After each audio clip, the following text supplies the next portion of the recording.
এই জামানার প্রত্যেকটা মানুষ ক্ষতির মধ্যে, তবে আল্লাহ পাক বলেছেন 4 শ্রেণীর মানুষ নয়। 4টা কাজ যারা করবে একই সাথে, 4টা কাজ, 4টার মধ্যে যে কোনো একটা নয়, 4টা কাজই একই সাথে অ্যাট দ্য সেম টাইম 4টা কাজ যারা করতে পারবে এবং এর উপর ইস্তেকামাহ দৃঢ় থাকতে পারবে, তারাই ক্ষতি থেকে বেঁচে থাকবে। তার মধ্যে নাম্বার 1 হচ্ছে ইল্লাল্লাযীনা আমানু, ঈমান। ঈমানটা কেন এখন আমি বুঝি।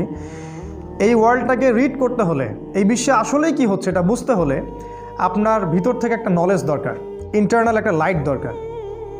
যার ভিতরে ঈমান নাই তার ভিতরে আল্লাহর পক্ষ থেকে নূর আসবে না, পসিবল না।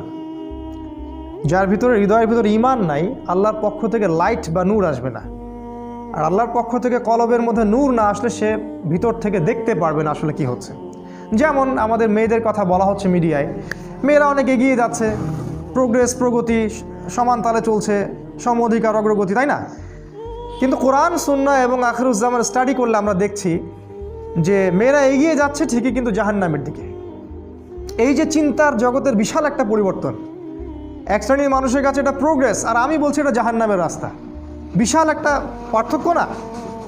এই পার্থক্যের কারণ হচ্ছে যে মন্তব্যটা করেছে সে বাহ্যিক দৃষ্টি দিয়ে করেছে, আমরা কোরআন সুন্নাহ থেকে ঘেটে ইন্টারনাল অবজারভেশন থেকে মন্তব্যটা করলাম। এই ইন্টারনালি লাইট পেতে হলে আমাকে নূর দরকার, আর নূর আসবে আল্লাহর পক্ষ থেকে। আর কখন আসবে? যখন আপনি কোরআনের কাছে আসবেন, যখন ঈমান নিয়ে আসবেন। ইল্লাল্লাযীনা আমানু, এই হলো প্রথম।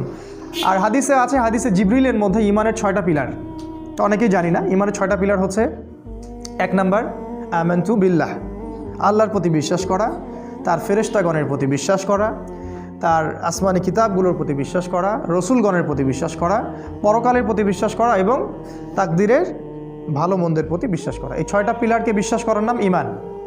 এখানেও 3টা কথা আসবে, শুধু বিশ্বাস করা না, হৃদয়ে বিশ্বাস করা, মুখে স্বীকৃতি দেয়া। হৃদয়ে আগে বিশ্বাস করা, মৌখিক স্বীকৃতি দেয়া এবং কাজে বাস্তবায়ন করা।